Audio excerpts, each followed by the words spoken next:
It was a cold but sunny autumn day in the north of England.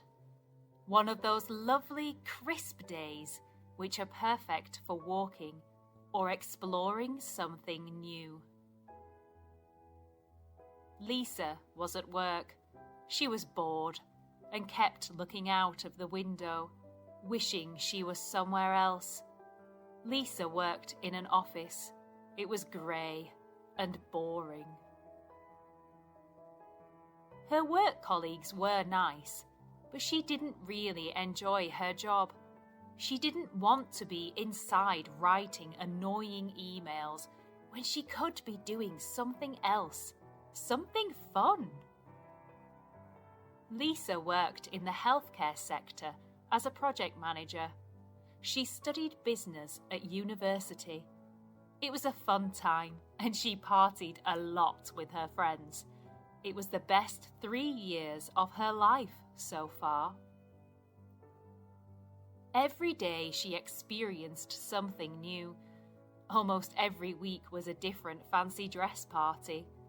She didn't enjoy learning about business and economics, but she enjoyed meeting new people and learning new skills.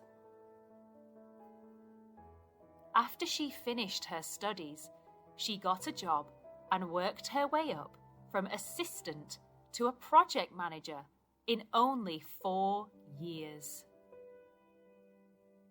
She was very good at her job, but something was missing. What she really wanted was to live by the sea and work as a teacher. She lived in an industrial city with lots of people and lots of noise. Sometimes she wished she could go somewhere quiet and just enjoy being in nature. She loved to spend her time outside. She often went running and outdoor swimming, even when it was cold. Lisa lived in a small but comfortable flat with her pet dog, Jake. It had a lounge, a kitchen, a bathroom, and a big bedroom. It wasn't fancy, but it would do for now. She lived next to a large field where she could take Jake for a walk every day. In her spare time, Lisa liked to teach arts and crafts. She was very good at painting and was a talented artist. She was a patient person and could explain difficult topics in a very simple way. She volunteered at a local art school and loved to help people. She liked to use art to help people relax. Maybe she could be an art therapist one day. Back at her desk, Lisa kept looking out of the window. Instead of thinking about planning projects, her mind was at the coast. Just at that moment, she got an email notification. She picked up her phone and opened the email. It was an offer for cheap train tickets to Whitby, a beautiful seaside town in North Yorkshire. Lisa didn't think for very long. She clicked the link and ordered a ticket for the upcoming weekend. After all, she had spare holiday days to take, and she knew it would not be a problem with her boss. He was really easygoing. He was so laid back, he was almost horizontal. Lisa was so excited. She started to look for somewhere to stay and found a lovely little bed and breakfast, B&B, which had sea view rooms. It was quite cheap. She decided to give the owner a call and check the details. Hello, Dracula's Den, Jenny speaking. Oh, hi, my name is Lisa. I wondered if you had a spare single room for this weekend. Hi, Lisa. Yes, we do. It's an ensuite with a bath and shower, and you're lucky, I have one single room left with a sea view. Would you like me to book you in? Lisa thought about this. She really wanted to be able to take her dog, Jake, with her. Do you allow pets? Of course we do, love. The more, the merrier. The room will be £50 a night and includes breakfast. You can also use our hire bikes for free. Lisa was so happy. Jake would love a trip to the seaside. Oh, great! Just one last thing. How far are you from the train station? Jenny sounded like she was checking something. 1 minute, darling. There was more noise. Sorry, love. I can pick you up from the train station, or you can walk. It's only 5 minutes up the hill. Lisa was so pleased that she called the B&B. Now she was sure she wanted to stay there. That's a lovely gesture, thank you, but I'm happy to walk. Could I book the room for Friday and Saturday night? I'll arrive at about 3 p.m. on Friday. Lisa could hear Jenny tapping into a computer. That sounds lovely to me. I'll pop you in now. What's your last name, Lisa? It's Legend. Lisa Legend. And my dog is Jake. Do I need to pay now? Jenny was tapping again on her keyboard. No, it's all right, love. We'll see you and Jake on Friday. Lisa almost danced back to her desk. She struggled to concentrate on her work. She found herself looking out of the window more than usual. She also kept secretly Googling Whitby and all the things she could do there. When the clock struck 5 p.m., she almost flew out of the office. She jumped down the stairs and ran to her bike. As she cycled home, with the very noisy traffic around her, she thought about how much she wanted to get away and enjoy some peace and quiet. She arrived home half an hour later, and when she opened the door, Jake ran to her. He was always so happy to see her. Lisa took Jake for a walk around the big field close to her flat. As she walked around the field and greeted her neighbours, Lisa felt very grateful. She liked her colleagues and her neighbours, and she was very lucky that she had very good friends and a loving family. But something was missing. Perhaps she would find it in Whitby. When she finally arrived home an hour later, she made herself a cup of tea and decided to check the details of her journey. The train would take 3 hours to get to Whitby, and she would have to make one change on the way. She didn't mind, as it broke up the journey and meant that Jake could have a little walk outside. She would arrive in Whitby at 3:05 p.m, the perfect time to drop off her bag and go for afternoon tea or fish and chips by the sea. A few days later. It was Friday, and instead of dragging herself out of bed like usual, Lisa jumped down the stairs and made herself a quick cuppa. As she brewed up, she checked she had everything in order. Packed bag? Check. Tickets? Check. Money? Check. Passport? Well, she didn't need that. She called a taxi and tried not to get herself in a tizzy. She wanted to remain calm, but she just couldn't wait to feel the sea air on her skin.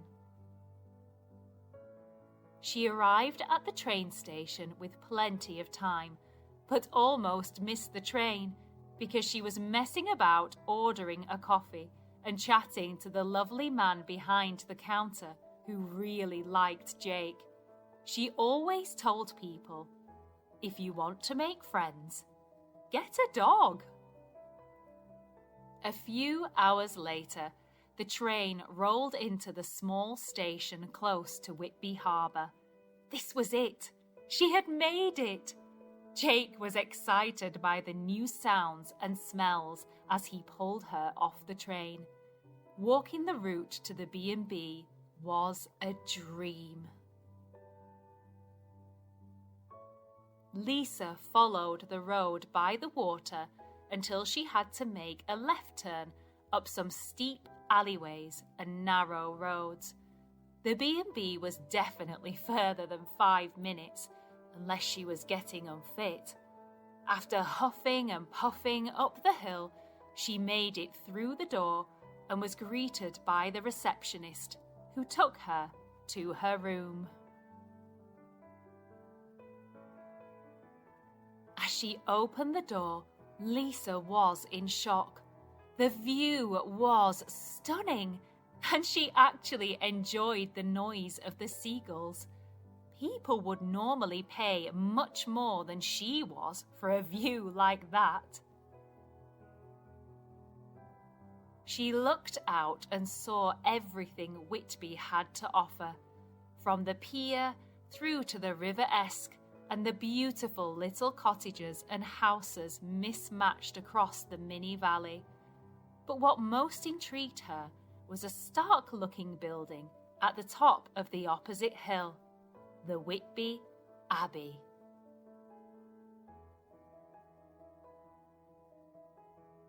The Gothic building was over 1,500 years old and dominated the coastline. People came from all over the world to visit the place that inspired the writer of Dracula back in the 1890s. Lisa had also heard of Whitby's infamous Goth Weekend that happened twice a year. There was something unusual about this little town.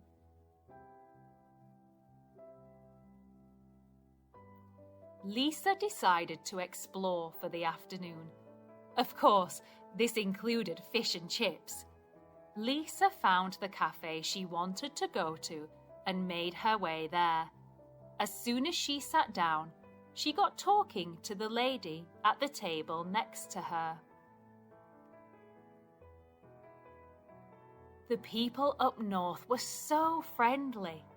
The lady told her more about the Abbey, the town's links to Captain Cook, and she told her that people often surf. Lisa decided that if the forecast looked good for Saturday, she would go surfing. After finishing her lunch, she crossed over the bridge to the other side of the town. Along the way, Jake got lots of attention, as always, but Lisa didn't mind. She loved talking to people. After spending a long afternoon walking off her fish and chips and enjoying Whitby Abbey, Lisa decided to make her way back down the famous 199 steps. She had learnt so much about the history of the town, its famous fishing past, and about the inhabitants of the Abbey. As she absorbed the information, she stumbled across an art gallery. There were lots of little shops and art galleries in Whitby, but this one caught her eye. It was cozy. She left Jake outside and went in. Lisa studied fine art at college and loved nothing more than reading about the interesting and often eccentric lives that the artists had led. She particularly admired the work of Gustav Klimt for his use of colour and gold leaf. As she wandered through the gallery, she was impressed by the quality of the work. The gallery was for local artists. Many of the pictures were of the beautiful local landscape. As she browsed the small rooms, she noticed a leaflet that read, "Teacher wanted for adult art class." Lisa picked it up and read the requirements. She met them all. She had experience teaching adults and children, and she had a strong interest in art therapy. With a sigh, she started to doubt herself. Maybe she wasn't ready to start a new career yet. As she left the art gallery, Lisa slowly made her way back to the B&B, tired from her first day in the seaside town. The next morning, Lisa woke up bright and early. She scoffed a full English breakfast and then walked down to the beach with Jake. The previous night, she decided, after a couple of beers in the local pub, to sign up for a surfing class. The surfing company said they would look after Jake while she was in the sea. She had a little hangover, but she was sure some sea air would help. By chance, her surfing teacher was also the owner of the gallery where she went the day before. She was called Georgina and knew everything there was to know about the local art scene. She had studied art and sculpture at university and also loved to help other people get creative. After the lesson, Lisa decided to visit the Captain Cook Museum, and afterwards she went for a pub dinner before falling into bed early. Surfing really does take it out of you. As Lisa laid in bed, reading her book, her thoughts kept drifting back to her morning in the water and what Georgina had said. She was very interested in the job. It was exactly the sort of job she was looking for. It was very creative and did not involve being sat behind a computer all day long. She decided to Google the company. She found an amazing website with lots of information about the classes they offered. The staff all looked friendly, and the reviews were almost 5 out of 5.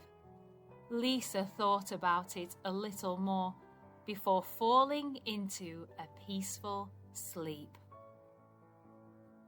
Lisa woke up feeling sad.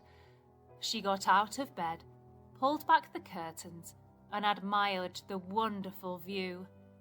She sighed loudly at the thought of having to leave in just a few hours. She really did love Whitby. As she ate her sausage, bacon, and eggs breakfast, she kept looking at the leaflet that she had taken from the gallery. But it's Sunday morning, she thought. No one will want to receive a phone call at this time. As she finished her food, Jenny, the helpful lady she had spoken to on the phone just a few days before, saw the leaflet. I used to do pottery classes with them. Absolutely loved it. Met my best mate there. Oh, I thought they were a new company, Lisa replied. No, love, they've been around for yonks. Very established. They do a lot of stuff in old people's homes and schools as well. After waving goodbye to Dracula's den, Lisa told Jenny she would be back. As she walked down to the train station, Lisa had butterflies in her stomach at the thought of leaving. The only other time she had felt that feeling was when she left home to go to university. She boarded the train and again For most of the journey, she looked out of the window. Jake was also restless. The train rolled into the station 10 minutes late, and Lisa called a taxi home. As soon as she got in, she unpacked her clothes and fed Jake. Then she decided to do something. Something she was scared to do. She opened her laptop and started writing an email to the owner of the gallery. She realized with each new sentence how passionate she was about the little seaside town and her love for the arts. She attached images and videos of her work and her CV. She was nervous, but she knew she had to at least try. "Now or never," she said, as she hit send. The next morning was a tough one. Lisa cycled to work. When she reached her office, she really felt the holiday blues. She started going through her emails, and although she had only missed one day of work, she realized she had a lot to catch up on. The problem was, she didn't have any passion for any of it. Who was she really helping? She made it through to lunchtime, and as she sat eating her packed lunch of a cheese and ham sarnie, she decided to check her phone. And there, right at the top of her notifications, she read the words, "Interview for Art Workshop Leader." Her stomach was doing flips. She almost screamed out loud with excitement. "Get in," she whispered to herself as she replied to the interview email and finished her lunch with a smile on her face. We hope you enjoyed this short, lovely English story. Thank you for stopping by. Don't forget to like and subscribe.